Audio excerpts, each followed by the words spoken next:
Educate, empower, enable, impact. Thank you for tuning in to That Will Never Work podcast, where we share inspiring information and personal experiences related to business and the entrepreneurial journey from those who are leaders in their respective field. Now, here's your host, author and business coach, Maurice. Thank you very much for tuning in today. I have some special guests today. We have some award-winning professors at Indiana University's Kelley School of Business. And as I explained to them earlier, I am a business school student as we speak. So it's really an honor for me. And they are also the co-authors of The Titanic Effect. That book is a practical guide to help startup founders as well as their investors and supporters successfully navigate the icebergs. That's funny. That so often sink startups in the ideation and early stages of development. I want to introduce to everyone today the Saxtons. Thank you very much for coming on today. Thanks so much for having us. Yeah, we're really excited to talk to you. Cool. So here's my question, right? As startups, and we talking about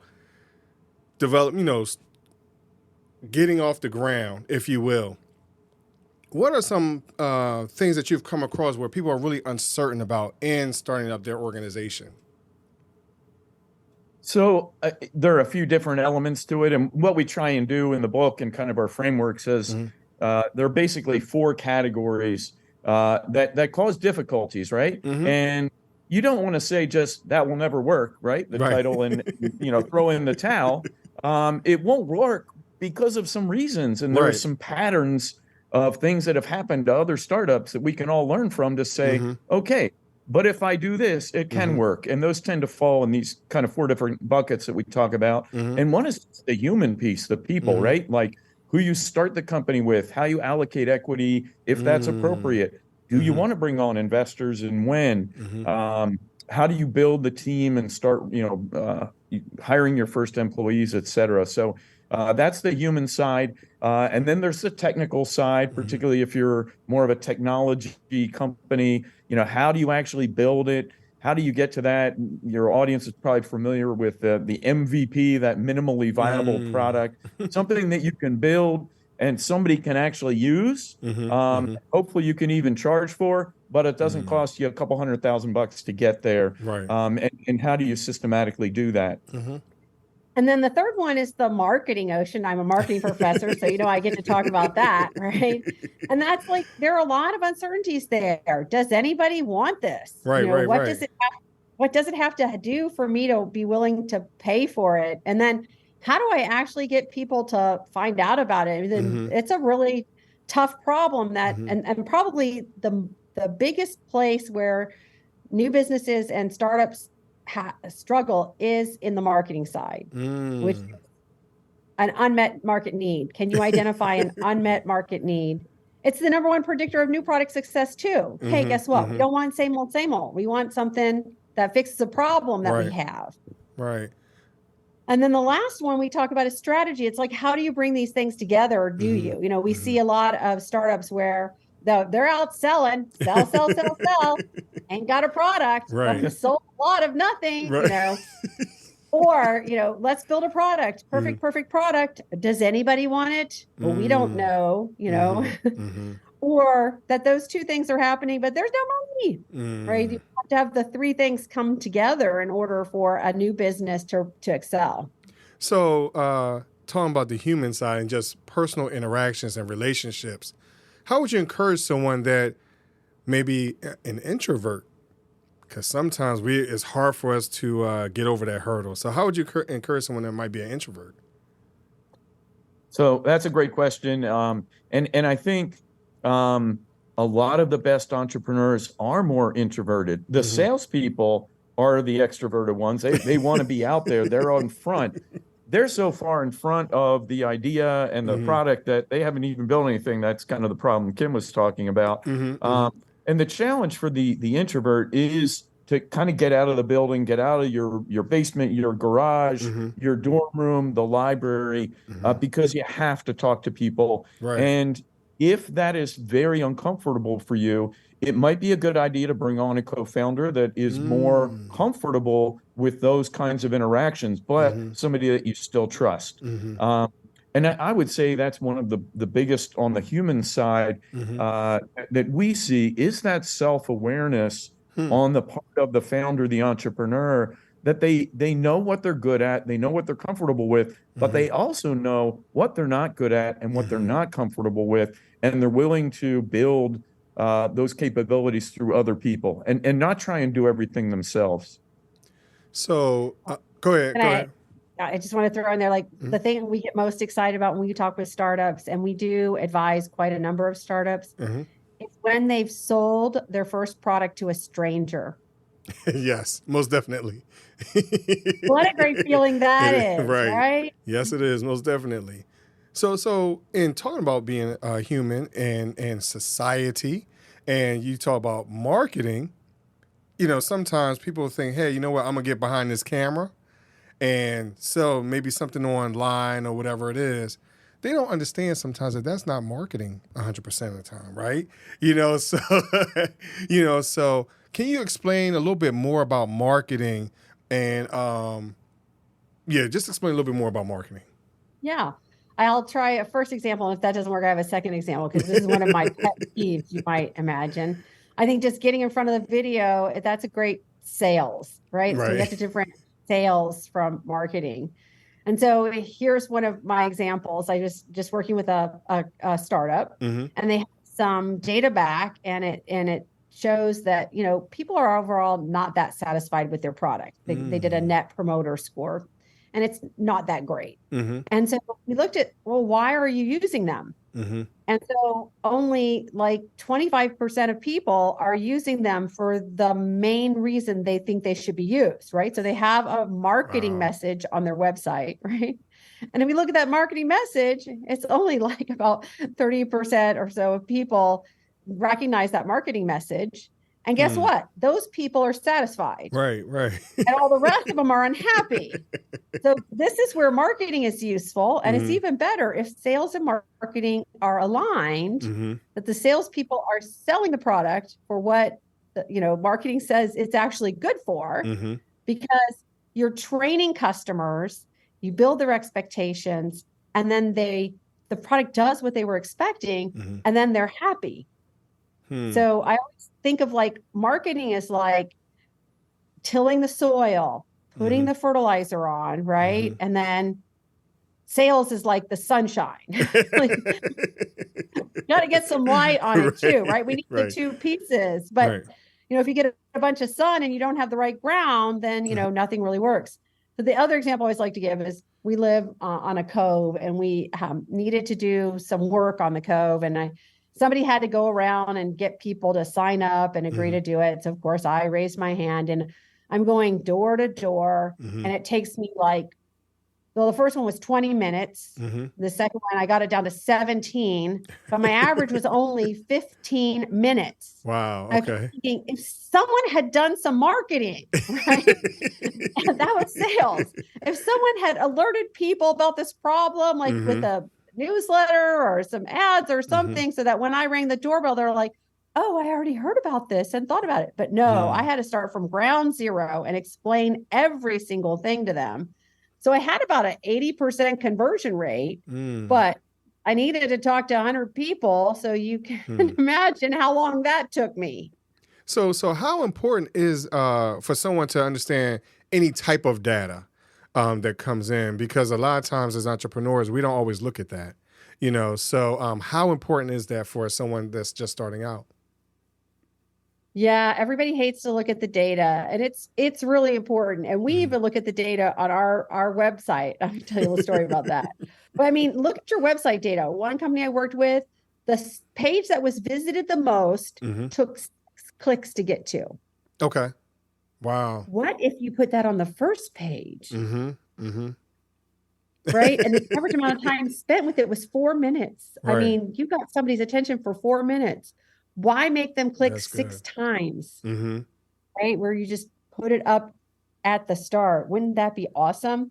So website data is an important thing. We get our Google Analytics every month, and every month it tells me which of our blog posts is the most read. Nice. And you know what it is? What really happened to the Titanic? Doesn't have anything to do with startups, right? Right. So, and speaking about that, what made you even come up with a book, the Titanic effect? So as Kim has mentioned, we've done a lot over time, not just teaching our students, but working with our alums. We do a lot in the venture community. We do some angel investing and advising. And over time, we started to see this pattern of mistakes or missteps that entrepreneurs would make early on that really came back to bite them and either limited their growth or even in some cases made them fail. And we put together a presentation on that for a big venture community event with a serial tech entrepreneur. He's our co-author, Michael Cloran. And we gave the talk, and then we gave it a couple more times, and it was well received. And one of the guy who runs the angel investing group, the biggest in Indiana, came up after, was like, you guys really need to turn this into a book, because there are a lot of people that need to understand this. But while we were conceptualizing, it was just, again, like, let's just raise some of these issues that people keep bumping into. And it's not that we mind sharing it one-on-one individually, but if we can reach a broader group and help more entrepreneurs make fewer mistakes, that's good for all of us, right? Because using dollars more efficiently, we're growing the economy, creating jobs, and all of that. So now we'll go into the naming and the idea of the Titanic. So, I was kind of saying, like, all right, so a lot of this is like, you see what entrepreneurship is on the surface, right? But actually that's that like 10% that sticks out of the water. Most of entrepreneurship, and especially where the problems are, is below the surface. So, it's if you think about it, it's like an iceberg. And of course, when you think about icebergs and when you think about casualties or disasters, your mind goes right to Titanic. So so we talked about like self-awareness. I'm like the naming guy, but there's absolutely no depth to it whatsoever, right? Whereas Kim will come in and backfill actually some reason and some good return. So I'm like, we'll call it the Titanic effect. And I'm all excited, and she's like, okay, yeah, but so I'll turn it over to you, Kim. That's funny. Yeah, so I started doing some research, and everyone thinks that the Titanic sunk because of the iceberg, but it turned out that there were a whole bunch of interesting decisions that got made that interacted. So, for example, they decided to build 3 ships all at once, huge ships. They needed a ton of iron, for the hull, the rivets on the hull, and they ran out of iron, and so they had to substitute slag. Well, where do you suppose they substituted the slag? Would it be right where the iceberg hit? Well, yes, it would be right where the iceberg hit. And also because they wanted to have this really luxurious ship, they decided that they needed a 2-story dining room. In order to have a 2-story dining room, they had to lower the floor. To lower the floor, they had to lower the bulkheads. The bulkheads that were supposed to keep it watertight. So instead of the water staying where it should have, that was lower, it went over the top. Afterwards, the international standards were to raise the bulkheads the amount that they had lowered them. Wow. So I'm sitting in the other room after coming up with a name, and Kim's sitting, doing this research, and she's like, you are the luckiest dude. It actually works. I'm like, well, yep.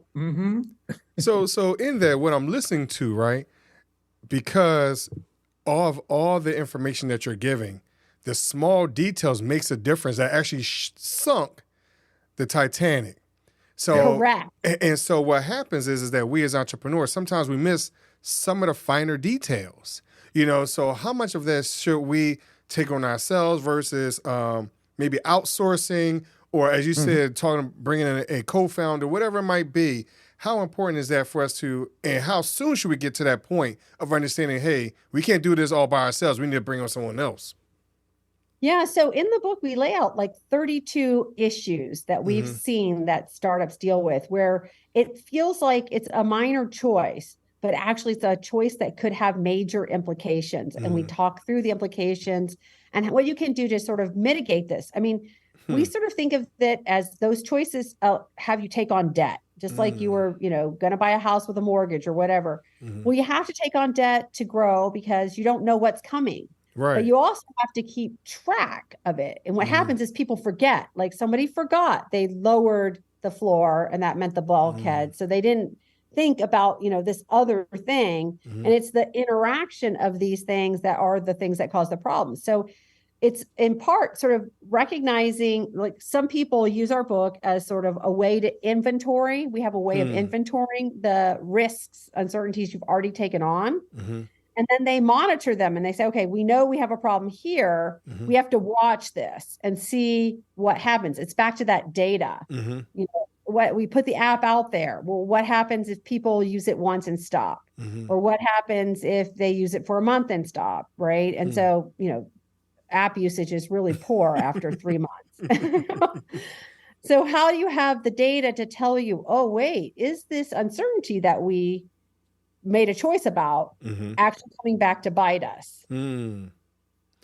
So because of we're trying to keep up with the Joneses, and how will we stay create a space of being innovative? Because sometimes we need to change things in order to keep employees. We need to try to stay ahead of the game, if you will, right? So how do we do that and continue to stick with our core foundation? Because sometimes we miss that part too, and that also can be one of our downfalls. So how can we be innovative, keep our people happy, and stay ahead of the game? Yeah. So one of the things that we really encourage people to think about, it's a relatively new framework, but one that can be very powerful and is used in a couple of different startup approaches, which is just stop thinking about what your product does and start thinking about what job it's doing for the customer. What is the customer employing it for? And so one of the examples that we commonly give in this was shared by Harvard professor Clay Christensen is, McDonald's wanted to understand, like, why were so many people buying milkshakes in the morning? Like, you think of milkshakes as being a sort of an afternoon thing, right? Or a dinner thing.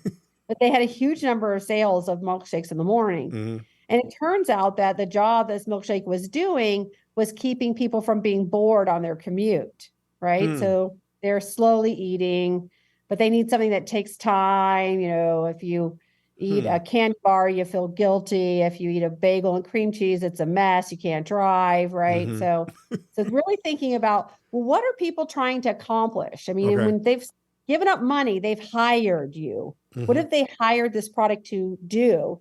Does it do it completely? What else could it do? What else are they really wanting it to hire for? So how are those needs changing? How could you help change those needs? That's where you innovate. And that's also where you can start bringing in some more analytics to actually measure how are we doing better at achieving the outcome that the customer wants, as opposed to just selling more milkshakes. Right. So one of the things that, again, with me being a business student, if you will, one of the things that it sounds like people need to pay attention to is that feedback loop, and so how important is that for people to kind of get the feedback and find a way to implement it without feeling offended, because they have a certain goal in mind. So how important is that feedback? Yeah, so that feedback is really important. And there's lots of different ways to collect it. You can informally just ask people, like, as they're checking out or, finishing something, if you're having interaction, Right. What could I have done better? What really met your expectations? That's uncomfortable for people. Sometimes they use something called the Net Promoter Score, which would be, how likely are you to recommend this to a friend? And then you have to be really harsh with yourself, and only the 9s and 10s count and everything else is bad, right? And so how do you fix, you have to think about, well, how do we fix that if we aren't, getting those kinds of numbers? There's easy ways to survey people. You can have pop-ups on your website. And we're really trying to understand. I'll never forget, a few Christmases ago, I bought something online, and like an hour later, I have an email from the owner of the company saying, you bought this thing, but I really want to understand like why you bought it. And it turned out that it came with a custom gift card that had 2,000 characters and I used 100 characters. Okay. The owner was like, I don't understand why you bought this thing with a custom card, but then didn't write any content. And I was like, whoa, well, I didn't know it had 2,000 characters. And actually, that's now a lot of work for me because I just wanted to say Merry Christmas. That's funny. Instead of Mary, Mary, Mary, Mary, Mary, Mary, Mary, Mary, Mary. Right. So now I have to go. He's like, well, you can still do it. I'm like, well, now I have to go write a poem or something, you know? Wow. You just made work for me. Right. Right. But, also, and I think this gets back to that marketing versus sales orientation and how you approach your customers in your market from the beginning. If you're selling from the beginning, that means you're not listening from the beginning. And it's really important early on. They call it customer discovery for a reason, right? In the beginning, you're trying to discover what journey is my customer on, what language are they using, how do I understand the problem through their eyes, not how do I convince them that they have a problem as I see it through my eyes. So, as you were saying, it is hard to get that feedback and you don't want to be kind of in their face about it, but there are what are called unobtrusive measures, ways that you can look at their behavior. How are they actually consuming the solution that I've developed? And as Kim was suggesting, go to things like websites and find out that, it takes 6 clicks to get to the page that most people are going to. Well, why is that? What am I missing? What am I not understanding?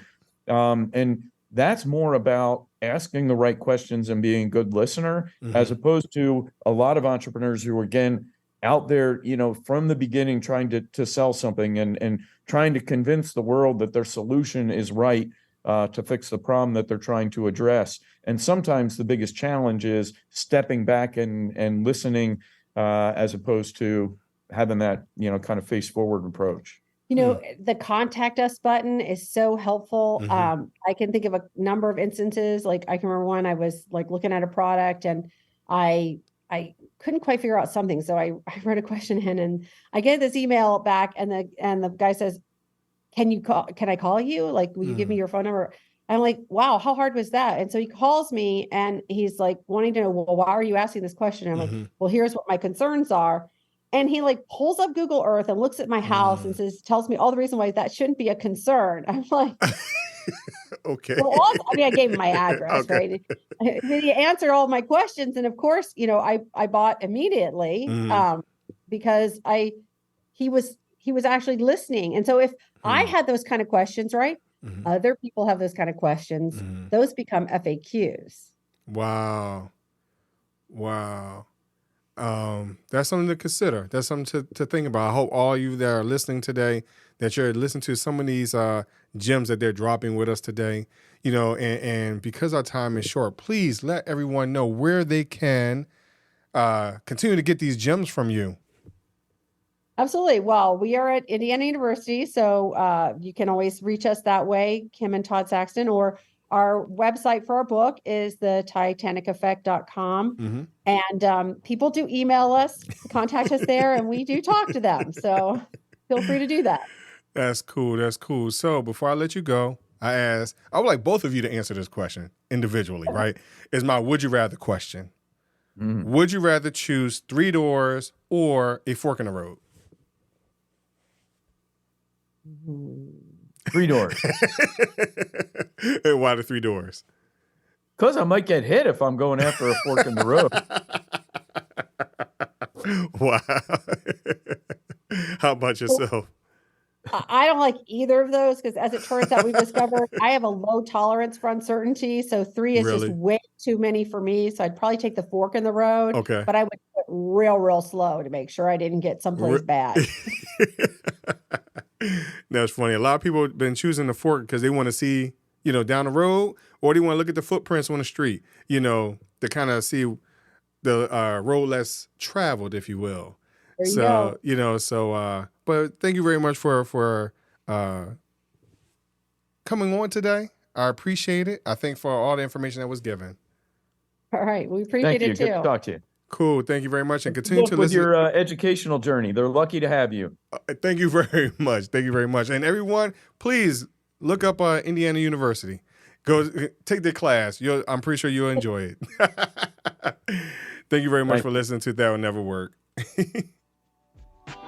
Thanks for listening. Find us on social media at Chisholm Group LLC and check back weekly for new episodes.